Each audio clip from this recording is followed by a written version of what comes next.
Welcome to my channel the proper guidance. আমি Pamela ma'am আজকে তোমাদের কাছে নিয়ে এসেছি ইংলিশ গ্রামারের একটা মোস্ট ইম্পর্ট্যান্ট এবং basic chapter, that is formation of sentences. English grammar আমরা পড়ছি, এর আগে অনেকগুলো ক্লাস আমার হয়ে গেছে। এটা একদম বেসিক কনসেপ্ট, কিন্তু এই বেসিক কনসেপ্টটা ক্লিয়ার থাকা ভীষণ জরুরি। কি না, formation of sentences. Formation of sentences দেখো দুটো লাইন লেখা আছে। এক হচ্ছে একটা সেন্টেন্সের মধ্যে দুটো পার্ট আমরা দেখতে পাই। ফার্স্ট ওয়ান হচ্ছে subject and second one predicate. What is subject?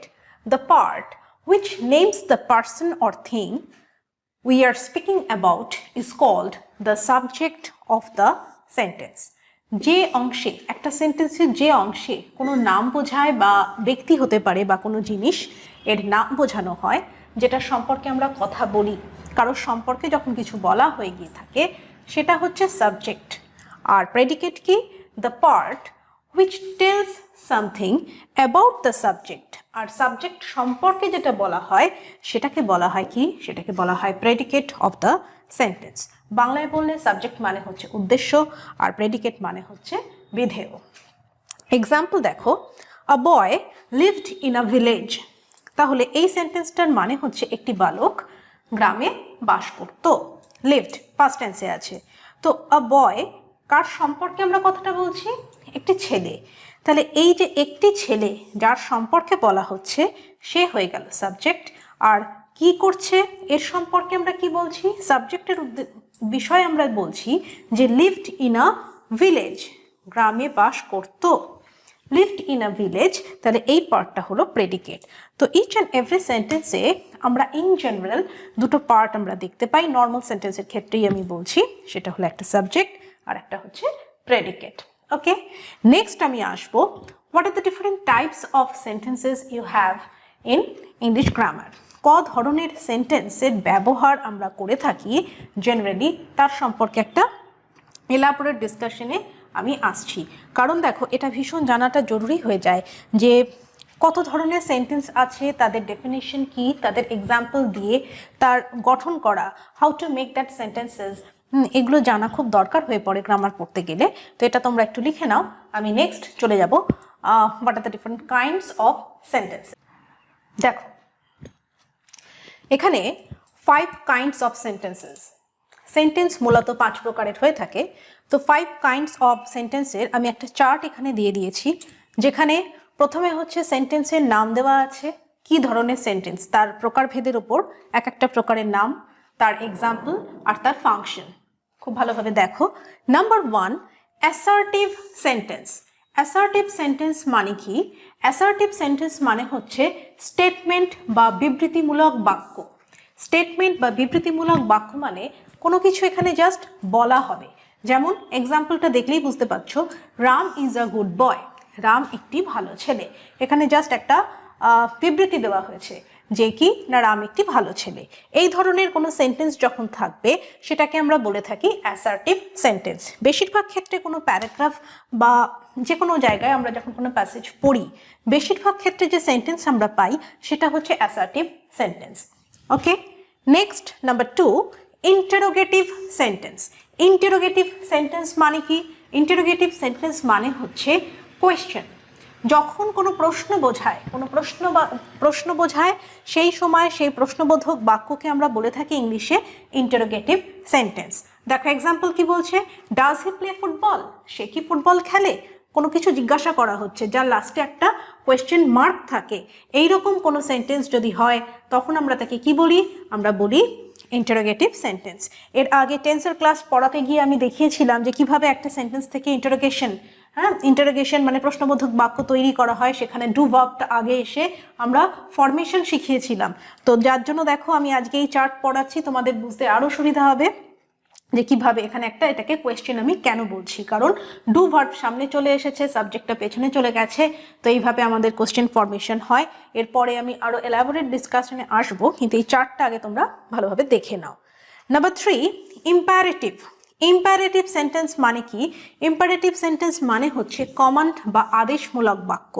যখন কোনো আদেশ বোঝানো হয়, কাউকে কিছু করতে বলা হচ্ছে, এই ধরনের কোনো সেন্টেন্স থাকলে ইংলিশে তাকে বলা হয় ইম্পারেটিভ সেন্টেন্স।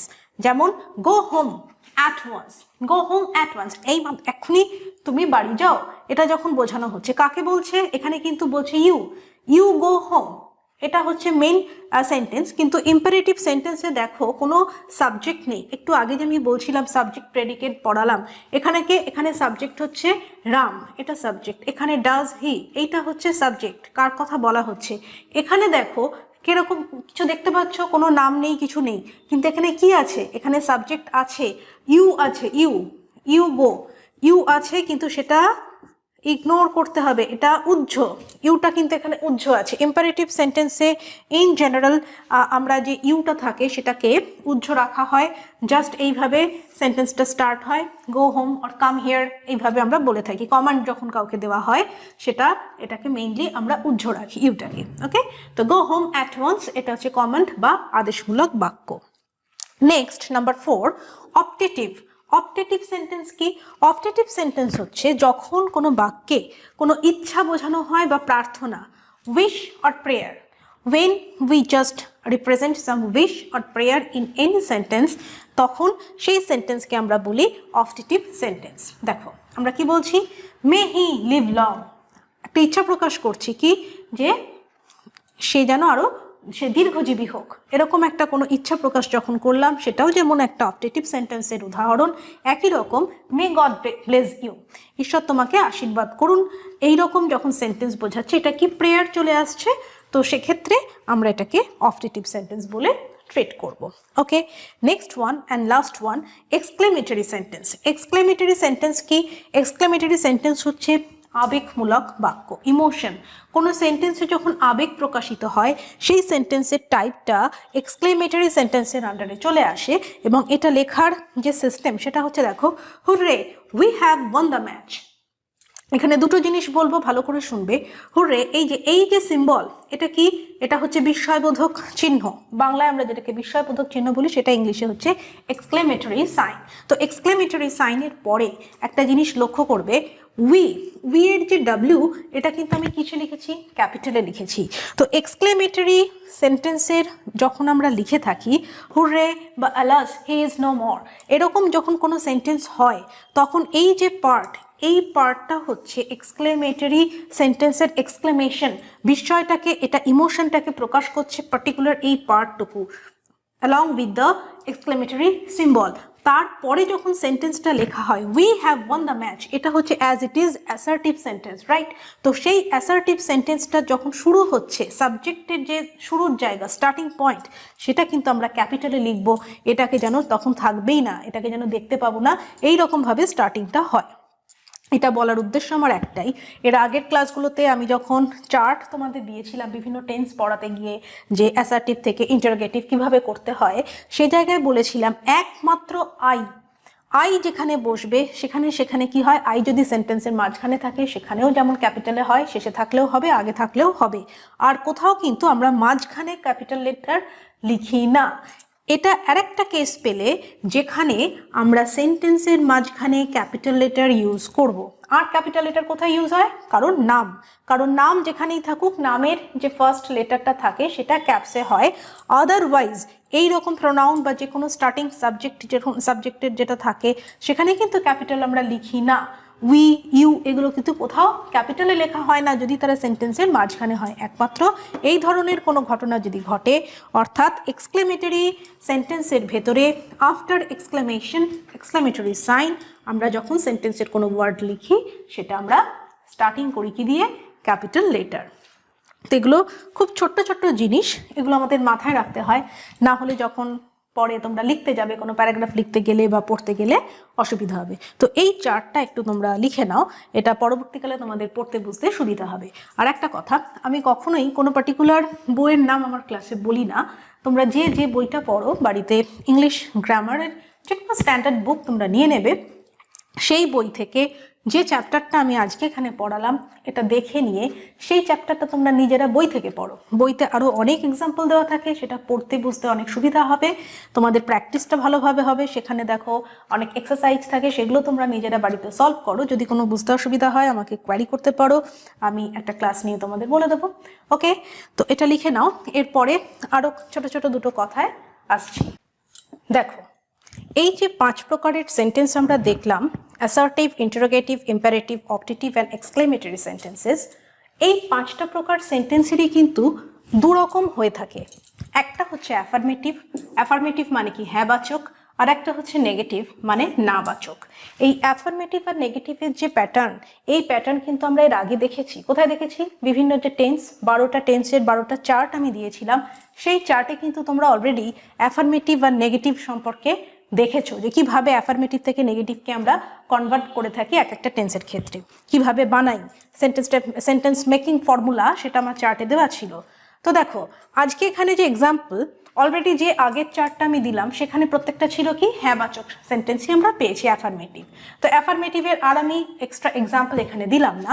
তো নেগেটিভের 5 প্রকার যে রয়েছে, অ্যাসার্টিভ, ইন্টারোগেটিভ, ইম্পারেটিভ, অপটেটিভ আর এক্সক্লেমেটরি, এই 5টা প্রকারের সেন্টেন্সেরই নেগেটিভ সেন্টেন্স করলে কেমন হয় তার কিছু এক্সাম্পল আমি নিচে এখানে তোমাদের জন্য দিয়ে দিলাম।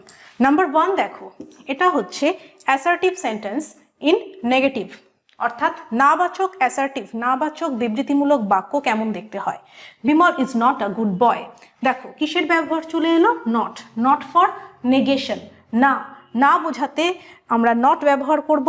আর এই যে সেন্টেন্স যেখানে কোনো কিছুর না বোঝায়, সেটাই হচ্ছে আমাদের নেগেটিভ নাবাচক সেন্টেন্স আমরা বলে থাকি। এটা ভেরি ইজি একটা জিনিস, কিন্তু দেখতে হয় যে কোথায় আমরা নটটা ব্যবহার করব। আচ্ছা, সেকেন্ড হচ্ছে ইন্টারোগেটিভ সেন্টেন্স ইন নেগেটিভ।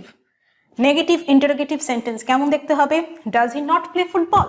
সে কি ফুটবল খেলে না? লাস্টে জিজ্ঞাসা চিহ্ন আছে, আর কি নটের ব্যবহার হলো এই জায়গায়। আর একটা জিনিস জানবে সব সময়, নটের ব্যবহার, নটের ব্যবহার হচ্ছে নাউনের আগে, প্রোনাউনের পরে। কখন?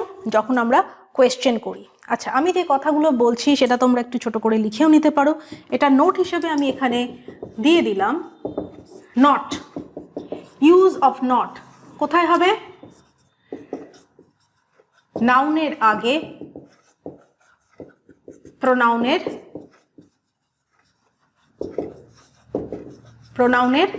পরে।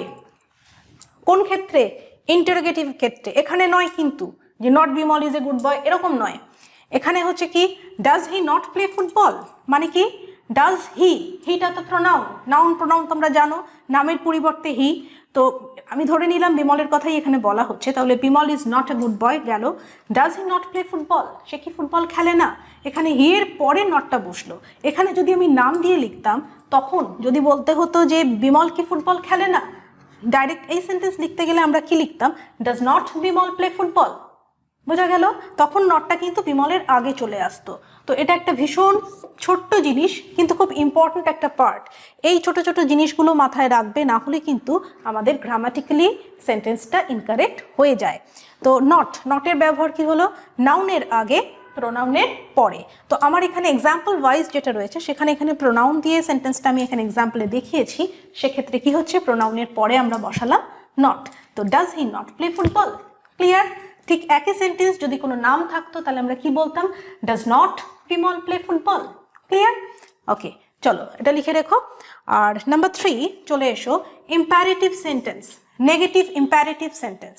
আচ্ছা, পজিটিভ হলে আমরা কি বলতাম? কাম হিয়ার আর open the window, open the door. Okay, তো এখানে যখন নটের ব্যবহার হচ্ছে, তো do not open the window আর do not open the door, এরকম কিছু বোঝালে তখন সেটা হয়ে যায় কি? ইম্পারেটিভ, আদেশমূলক নাবাচক বাক্য। Do not open the window. Okay, আর আরেকটা জিনিস আমি কি বলেছি, যে ইম্পারেটিভ সেন্টেন্সে কোনো সাবজেক্ট আমরা দেখতে পাই না, সেটা উহ্য থাকে। অর্থাৎ এখানে কাকে বলছে? ইউ। অবভিয়াসলি এখানে you do not open the window এরকম বলা হয়, কিন্তু ইউটা এখানে আমরা বলি না। আমরা যখন কাউকে কমেন্ট করি জাস্ট বলি কি do not open the window or do not open the ডোর, এইরকম একটা বলে থাকি। আচ্ছা, নেক্সট হচ্ছে নাম্বার 4। নাম্বার 4-এ কে আছে? Optative. Optative sentence, negative optative sentence যদি হয়, দেখো কি বলেছি, মে হি নট বি আনহ্যাপি। আমরা যখন কোনো উইশ বলি তখন উইশটা হয়তো এরকম ছিল, মে হি অলওয়েজ বি হ্যাপি। এটা হচ্ছে কি? এটা হচ্ছে পজিটিভ। অ্যাফার্মেটিভ হ্যাঁ বাচক বাক্য যখন হবে তখন কি বলবো? Happy. May he always be happy, সে সবসময় সুখে থাকুক। তো কিন্তু যখন আমি এটাকে নেগেশন করছি, নেগেশনের সময় আমরা কি বলছি? মে হি নট বি আনহ্যাপি। আনহ্যাপিটাও একটা নেগেটিভ ওয়ার্ড, আর নেগেটিভ যখন তুমি তার আগে আর একটা নেগেটিভ বসাচ্ছ, তার মানে কি হয়ে গেল? যে সে এই সেন্টেন্সটার মানেও কিন্তু ওই একই, যে সে সবসময় খুশি থাকুক বা সুখে থাকুক। মে হি নট বি আনহ্যাপি, সে কখনো দুঃখে যেন না থাকে, এটার মানে এটা। কিন্তু এর যে রিপ্রেজেন্টেশন সেটা কি হলো? অ্যাজ নেগেটিভ ওয়ান, কারণ এখানে আমরা নটের ব্যবহার করছি। ওকে, এখানেও দেখো প্রোনাউনের পরে বসলো এটা। আচ্ছা, next and last one, number 5। Number 5 হচ্ছে এক্সক্লেমেটরি নেগেটিভ সেন্টেন্স। কিভাবে লিখছি? Hurray we have not lost the game. এর আগে যেটা আমরা অ্যাফার্মেটিভে পড়েছিলাম, আমরা কি বলেছিলাম? Hurray we have won the match, বা hurray we have won the game. ঠিক একই রকম ভাবে আমরা কি বলছি? ওটা জিতেছিলাম তাই আনন্দ হয়েছিল, এখানেও আনন্দ হচ্ছে। কেন? আমরা হারিনি, তাই আমরা গেমটা হারিনি, তাই আমরা আনন্দ পাচ্ছি। Hurray we have not lost the game. Okay, তো এখানেও দেখো নটের ব্যবহার। তো we always use not in negative sentence. তো এটা হলো টোটাল অ্যাপ্রোচ। এখানে যে ক্লাসটা আমি করালাম সেটা একদম তোমাদের যেটুকু দরকার সেইটুকুই আমার এই ক্লাসে বলা হলো। এটা কি না? Sentence making, formation of sentences. সেন্টেন্সের দুটো জিনিস, দুটো পার্ট আমরা শিখলাম, একটা হচ্ছে সাবজেক্ট, একটা হচ্ছে প্রেডিকেট। আর কি শিখলাম? আর শিখলাম যে কয় রকমের সেন্টেন্স হয়ে থাকে, assertive, interrogative, imperative, objective and exclamatory one. আর এই যে 5 রকমের প্রকারভেদ, এই 5টা সেন্টেন্সেরই দুরকম ভাবে আমরা লিখতে পারি, আমরা রিপ্রেজেন্ট করতে পারি। একটা হচ্ছে অ্যাফার্মেটিভ আর একটা হচ্ছে নেগেটিভ, অর্থাৎ হ্যাঁবাচক নাবাচক। তার এক্সাম্পল এখানে দিয়ে দেওয়া আছে। আর ছোট্ট একটা নোট আমি এখানে বলে দিয়েছি যে নট কোথায় বসবে, নাউনের আগে, প্রোনাউনের পরে। তো আজকের জন্য এই ক্লাসটা এইটুকুই। নেক্সট ডে আমরা অন্য কোনো টপিক নিয়ে আলোচনা করব। তোমাদের ক্লাস কেমন লাগলো আমাকে একটু জানিও। ভালো লাগলে অবশ্যই একটু লাইক, কমেন্ট, শেয়ার করো। আর কোথাও বুঝতে না পারলে অবশ্যই আমাকে জানিও। আমি আর একটা ডাউট ক্লিয়ারেন্স ক্লাস নিয়ে যে কোন টপিকটা বললে তোমাদের সুবিধা হয় তোমরা সাজেশন দিতে পারো, তাহলে আমার নেক্সট ক্লাস রেডি করতে আরও সুবিধা হবে। তোমাদের সাজেশন ওয়াইজ আমি তোমাদের জন্য কিছু নতুন ক্লাস নিয়ে আসবো। ওকে, তো নেক্সট ডে আমরা নতুন কিছু শিখবো। তো till then take care and thank for watching.